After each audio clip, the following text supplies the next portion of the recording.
इदम श्री सद्गुरुवे नमः। जन्म शताब्दी पुस्तक माला 91 अध्यात्म एक प्रकार का समर। और इसमें परम पूज्य गुरुदेव वंदे माँ के संरक्षण में मतलब फिर से वो धारणा याद आ गई कि हम बैठे हैं और गुरुदेव रगड़ रगड़ के नहला रहे हैं और माता जी ऊपर से जल डाल रही है कि बेटे तुम्हारा तो मैं तुम्हें बताती हूँ। और गुरुदेव माता जी ने कस के पकड़ रखा है। बेटे इस बार जब तक साफ नहीं होगे ना, जब तक एक एक परत नहीं उतर जाएंगी अहंकार की, लोभ की, ईर्ष्या की, तब तक छोड़ेंगे नहीं। तुम जितना मर्जी चीख लो, जितना मर्जी चिल्ला लो। और इसी क्रम में कर रहे थे रिवीजन, पर उस रिवीजन में भी कुछ नया वर्जन निकल कर आ गया, कुछ नई बात निकल कर आ गई, कुछ नया भाव निकल कर आ गया। जहां गुरुदेव ने बताया कि जिस मन से मंत्र हो रहा है वो मन मुझे दे दो, मंत्र मैं संभाल लूंगा। और कॉम्बिनेशन बताया कि मैंने कहा कि घर घर जाओ, मैंने कहा लिटरली कहा यज्ञ करना सीख जाओ, दीप यज्ञ करना सीख जाओ। क्यों कहा था? क्यों इसलिए कहा था? साइंस क्या था? हमारा जो देश है, जो भारतवर्ष है स्पेसिफिकली, भारतवर्ष में ईश्वर है, वो किसी भी फॉर्म में हो।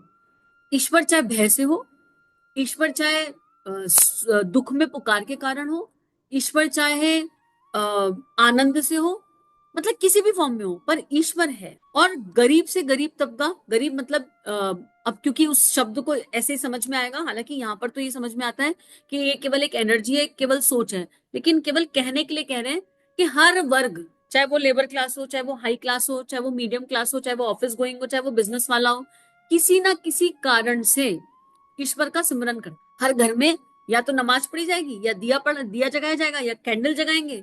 कहीं ना कहीं भारतवर्ष की एनर्जी में वो ईश्वर है। नदियों को माँ मानते हैं, भले उन्हें गंदी करते हो एक तरफ, पर मूल एनर्जी में गंगा के पास जाएंगे तो जय माँ गंगा अपने आप मुंह से निकल जाएगा, ऑटोमेटिक निकलेगा। That is the energy of Bharatvarsh. और ये एनर्जी हमें बहुत कंट्रीब्यूट करेगी। इसी एनर्जी को तो ट्रांसफॉर्म किया जा रहा है। हम पीपल के पेड़ के नीचे जाएंगे तो चाहे ना चाहे प्रणाम कर देंगे। ट्रैवल कर रहे होंगे गाड़ी में, मंदिर पड़ गया तो ये इंडिया का डीएनए है, हाथ जोड़ देंगे मंदिर के आगे, भले ही भगवान को 100 गाली पकड़ाते हो आगे पीछे। लेकिन जो मूल एनर्जी है, एक हर हर देश की अपनी एक एनर्जी होती है। जो इंडिया की, भारतवर्ष की मूल एनर्जी है, भारतीय की मूल एनर्जी है, वो भारतीय आउट ऑफ इंडिया भी चला जाए ना, कहीं मंदिर दिखेगा तो हाथ जोड़ लेगा, चाहे ना चाहे जुड़ जाएगा। और कई बार ऐसा भी हो जाता है, संस्कार ऐसे पड़ जाते हैं कि हमारे बच्चे डर गए या कुछ हो गए, तो घर में अगर भगवान का नाम होता है तो उस समय वो मंत्र ऑटो पायलट मोड पर निकलने लगता है। कोई इमरजेंसी सिचुएशन आए तो मंत्र रिपीट मोड पर निकलता है।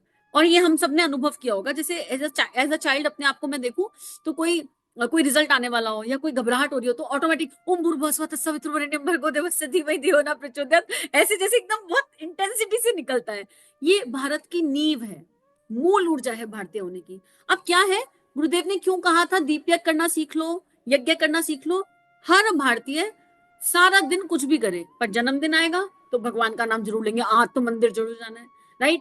कोई घर में अच्छा काम होगा, शुभ काम होगा तो पंडित को बुला के पूजा जरूर कराई जाएगी। यज्ञ हवन तो साल में 4-5 बार होना ही चाहिए। कुछ ना कुछ व्यवस्था हर भारतीय करता है, किसी भी वर्ग का हो। तो वहां पर गुरुदेव क्या चाहते थे कि क्योंकि 95% भारतवर्ष संस्कारों में बिलीव करता है, यज्ञ हर कोई कराना चाहता है। घर का मुहूर्त होगा तो यज्ञ, दुकान का मुहूर्त होगा तो यज्ञ, कोई दशहरा आ गया तो यज्ञ, कोई घर में ओकेशन आ गई तो यज्ञ, सत्यनारायण की कथा, ये और उसके साथ यज्ञ, हर चीज में यज्ञ जुड़ा हुआ था। तो गुरुदेव ने कहा अगर मेरे युग निर्माणी यज्ञ सीख जाए तो मेरी मशाल लेके पहुंच जाएंगे। इसलिए कहा था यज्ञ सीख लो, और इसलिए ट्रेनिंग दी गई, इसलिए योग शिल्पी के कोर्स कराए गए कि आओ हम आपको मंत्रोच्चारण सिखाते हैं, आओ हम आपको यज्ञ करना सिखाते हैं। पर गड़बड़ कहाँ हो गई? हमने सोचा बस इतना ही काम है मंत्रोच्चारण सीख लिया, यज्ञ के मंत्र बोलने आ गए तोते को, टप पट पट पट पट तोते ने मंत्र बोले, और अब हम जाके घर घर यज्ञ कराएंगे। करेंगे, लेकिन घर घर यज्ञ कराएंगे, अगली लाइन भी तो याद रखने की आवश्यकता है, हम बदलेंगे जमाना। खाली ये तो नहीं कहा घर घर यज्ञ कराएंगे, घर घर यज्ञ कराएंगे, हम बदलेंगे जमाना। निश्चय हमारा ध्रुव सा अटल है। ध्रुव कौन है? संकल्प शक्ति है। निश्चय हमारा ध्रुव सा अटल है, काया की रग रग में, काया की रग रग में गुरु का बल है। तो हमने गुरु को धारण कर लिया अपनी काया की रग रग में, हमारी नस नारियों में हमारे गुरु के सूत्र, वैल्यूज और प्रिंसिपल उतर गए। ये अपने आप से पूछने की आवश्यकता है। यज्ञ क्यों दिया था? एंट्री टिकट था, एंट्री टिकट था। भाई किसी के घर में जाए कैसे? हमें गुरु जी की बात करनी है, धक्के देके निकाल देंगे लोग। हाँ, अरे आ गए पंडित सन्यासी। अभी थोड़े दिन पहले ही मैं कहीं गई थी, ऐसी गुरुदेव की किताब विताब बांटने के लिए गई, और वो पीले रंग का दुपट्टा पहना हुआ था। अभी की बात है, कुछ 10-15 दिनों की अंदर अंतर घटित हुई। तो उनके पास 8-10 किताबें उनको ऑफर करी, चैनल बताया, इनमें से आपको जो किताब अच्छी लगती है आप वो किताब ले लीजिए, आप पढ़िएगा जरूर, अनजान व्यक्ति थे। जब उन्होंने सारी किताब ले ली, सब कुछ ले लिया, तो उनसे कहा कि आप सुबह उठ के 5 गायत्री मंत्र और रात को सोने से पहले 5 गायत्री मंत्र जरूर कीजिए। तो ऐसा लगा उन्हें गायत्री मंत्र नहीं आता, तो जितना भी आया कि ओम भूर्भुवः स्वः कर लीजिए। तो सब हो गया, तो बोले अच्छा अब आपको कुछ देना है क्या? वो एनर्जी सीक्रेट हो गई है पंडितों की। अब आप क्या लेंगे, आपको दक्षिणा में क्या देना है? हमने कहा जी हमें कुछ नहीं देना, दक्षिणा इतनी है कि आप पढ़ लीजिए, आप अपने समय दे दीजिए, अगर आप देना चाहते हैं दक्षिणा तो अपना समय दे दीजिए और समय के फॉर्म में ये किताब पढ़ लीजिए। तो उन्हें बड़ी हैरानी हुई, अरे ऐसे भी लोग होते हैं, एक एनर्जी क्रिएट हो गई। तो हमको क्या करना था, हमको ये करना था कि युग निर्माण का परचम लेकर निकलना था, परम पूज्य गुरुदेव का साहित्य लेकर निकलना था। लेकिन मित्रों खाली किताब लेकर निकलने से बात बनेगी नहीं, किताब पढ़ी ना हो और किताब जी ना हो ना तो किसी को बताई नहीं जा सकती। ये बिल्कुल ऐसा है कि इंद्रियों ने जो ग्रहण कर लिया, जो रेस्टोरेंट का खाना खा लिया, उस रेस्टोरेंट की तारीफ बड़े अच्छे से की जा सकती है, सुने सुनाई की नहीं हो सकती। तो परम पूज्य गुरुदेव के सूत्रों को अगर अंतःकरण में उतारा नहीं, उनको जिया नहीं, तो यज्ञ कितने भी करा लो, दीप यज्ञ कितने भी करा लो, कितने भी बड़े मंदिर खोल लो, चलता फिरता शक्तिपीठ नहीं बने तो बात बनेगी नहीं।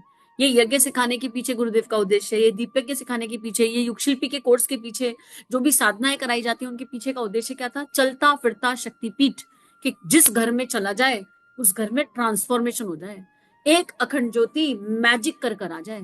खाली यज्ञ नहीं, मैजिक।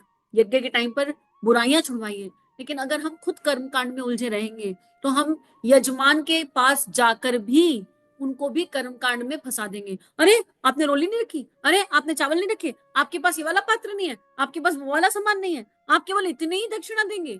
मतलब चाहे हम वो रिसिप्ट गायत्री परिवार की काट रहे हो, पर आप इतना ही देंगे। अगर हम ये सब करते आए, करते रहेंगे, तो हम परम पूज्य गुरुदेव के दिल को कहीं ना कहीं दुखा देंगे, हम अपने गुरु के, अपने इष्ट के हृदय को दुखाएंगे। ये हमें अपने आप से पूछने की आवश्यकता है। और जिस घर जाएं उस घर का संस्कार उठाकर ना लाएं। हम क्या गए थे, हम एक भोंपू के जैसे गए थे, हम एक यंत्र के जैसे गए थे, ठीक है, और गए, गुरु का काम किया। अब वो घर कैसा है, उसमें क्या हो रहा है, क्या नहीं हो रहा, वो व्यक्ति कैसे हैं, इससे हमारा कोई लेना देना नहीं। जब तक कोई अपनी समस्या ना रखे, हमें समाधान देने की जरूरत नहीं, क्योंकि समाधान तो दे दिया ना, अखंड ज्योति वहां रखा है, परम पूज्य गुरुदेव का साहित्य वहां रखा है, हो गया ना समाधान। वो लोग अच्छे हैं या बुरे हैं, क्योंकि उनके व्यवहार का जो क्रिया प्रतिक्रिया है वो मेरे अहम को लगी है। अगर मुझे कुछ बुरा लगा तो मेरे अहम को, और मुझे आनंद हो गया तो भी वो मेरे मैं को ही है। सुख दुख हुआ, आनंद हुआ, प्रसन्नता हुई, ये सब उसे है। हमें समता में रहने की आवश्यकता है, समता में रहने की। ये गुरुदेव हमें समझाना चाहते थे। और क्यों समझाना चाहते हैं? क्योंकि कॉम्बिनेशन है। अब आगे गुरुदेव इसी क्रम में कह रहे हैं, बेटे पवित्रीकरण के साथ यह भावना उठनी चाहिए कि ईश्वर की सर्वव्यापी पवित्रता से हम ओतप्रोत हो रहे हैं, और वैसी ही पवित्रता हमारे अंदर जागृत और स्थापित हो रही है। तीन आचमनों के साथ क्रमशः वाणी की शुद्धि, चिंतन की शुद्धि और भाव की शुद्धि, इन तीनों को ईश्वरीय कार्यों में प्रयुक्त करने के लिए सशक्त और तेजस्वी बनाने का ध्यान रखा जाए। मंत्र में शक्ति बहुत होती है, मंत्र में शक्ति है। संस्कृत देववाणी है। देववाणी का बेनिफिट क्या होता है? देववाणी का बेनिफिट यह है कि जब हम संस्कृत में एक शब्द बोलते हैं तो उसके अनंत अर्थ हो जाते हैं, और वो अर्थ ब्रह्मांड में जाते हैं और वो अनंत ऊर्जा खींच कर लाते हैं। अगर right intention, right energy, right भावना से संस्कृत मंत्र का उच्चारण किया जाए तो वो हमें बड़ा बेनिफिट देगा। अगर जब हिंदी में बोलते हैं तो वो स्पेसिफिक मीनिंग हो जाता है। हाउएवर भावना की शक्ति बहुत है, बहुत ज्यादा है, और भावना की शक्ति हमेशा ऊपर रहेगी। तो गुरुदेव यहाँ यही कह रहे हैं कि जब आचमन के मंत्र हैं उसमें हम वाणी, चिंतन और भाव की शुद्धि की बात कर रहे हैं, मतलब तीनों शरीर के अलाइनमेंट की बात कर रहे हैं। अगर हमारे तीनों शरीर एक दिशा में नहीं है तो फोकस और कंसंट्रेशन नहीं आ सकता। जैसा भाव वैसा विचार वैसा कर्म, मुंह में राम बगर में छुरी, ये वाला फंडा नहीं होना चाहिए। क्या बैठ तो गए उपासना में और चिंतन चल रहा है, ऑफिस के लिए लेट हो रही है, आज बेटा इनने ये बदतमीजी करी थी, आज शाम को उसको बताऊं, आज इसको जवाब दूंगा, चल तो अंदर ये रहा है, और बैठे कहाँ है? भगवान के सामने। तो फिर ये ऐसा ही हो जाएगा कि लोहा बैठ गया गायत्री माता के सामने, गायत्री माता कह रही कैसे विलय करूं, नहीं हो पाएगा, गायत्री रूपी समुद्र में लोहा कहाँ समाएगा। हालांकि और वो अगर वो समाने की कोशिश करें तो वो लोहे को गलाएंगी, लोहे को तपाएंगी, वो तो समा लेंगी, फिर हमसे ऊर्जा नहीं उठाई जाएगी, हमारी चीखें निकल जाएंगी। जब सुनार लोहे से चक्कू या कोई चीज बनाता है, या कुम्हार मिट्टी से घड़ा बनाता है, तो उसमें फिर चीखें निकलती हैं। बांस से बांसुरी बनती है तो चीखें निकलती हैं। तो अगर हम लोहे जैसे होकर बैठेंगे तो गायत्री माता तो कहेंगी आजा बेटा आजा, मैं तो सूर्य का प्रकाश हूँ, आजा तुझे ट्रांसफॉर्म करती हूँ। उस ट्रांसफॉर्मेशन में मित्रों फिर चीखें बहुत निकलेंगी। इससे अच्छा है समर्पण कर दे शांति से। गायत्री कर रहे हो, भगवान का नाम ले रहे हो, उपासना कर रहे हो, तो कभी ना कभी तो इस प्रक्रिया से होकर हमें गुजरना ही पड़ेगा, इसमें कोई संशय या डाउट नहीं है। तो गुरुदेव यही कह रहे थे और यही समझाते आ रहे हैं, इन तीनों ईश्वरीय कार्यों में प्रयुक्त करने के लिए सशक्त और तेजस्वी बनाने का ध्यान कर रखा जाए। फिर शिखा बंधन आ जाता है। शिखा बंधन के समय अपनी संस्कृति के गौरव का स्मरण करते हुए आदर्श निष्ठा तथा आस्थाओं को सबल बनाने, अपने सूक्ष्म केंद्र मस्तिष्क को ईश्वरीय दिव्य चेतना से जोड़े रहने का भाव उभारना चाहिए। शिखा क्या है? गायत्री माता बैठती है। गुरुदेव तो कहते हैं बेटे शिखा तुम्हारी, इस पे गायत्री माता बैठी है। बड़ा सुंदर समझाया गुरुदेव ने, पीछे के ऑडियो सुनिए तो आएगा।